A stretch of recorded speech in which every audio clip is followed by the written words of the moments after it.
নমস্কার, শুভ সকাল। আজ ২৬শে জানুয়ারি সোমবার। তুলা, বৃশ্চিক ও ধনু রাশির জাতকদের ভাগ্যে আজ কি আছে জেনে নিন।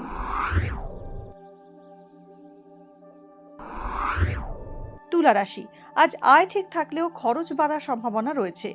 কর্মক্ষেত্রে পরিশ্রমের মাত্রা বাড়বে। সংক্রামক রোগে আক্রান্ত হওয়ার আশঙ্কা রয়েছে।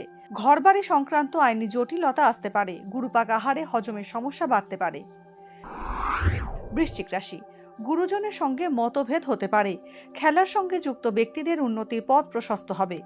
নতুন কোনো পরিকল্পনায় আজ সাফল্য আসবে। প্রেমের সম্পর্কে জটিলতা বাড়তে পারে। কর্মপ্রার্থীদের নতুন চাকরি পাওয়ার সম্ভাবনা রয়েছে। ধনুরাশি, দীর্ঘদিন ধরে আটকে থাকা বিয়ের সম্বন্ধ পাকা হতে পারে। খাদ্যাভ্যাসের কারণে শারীরিক অস্বস্তি বাড়বে ধনুরাশির জাতকদের। অপ্রয়োজনীয় খরচ বাড়ায় সমস্যায় পড়তে পারেন। আটকে থাকা পাওনা টাকা আজ পেতে পারেন। গোপন প্রেমের সম্পর্কে জড়াতে পারেন।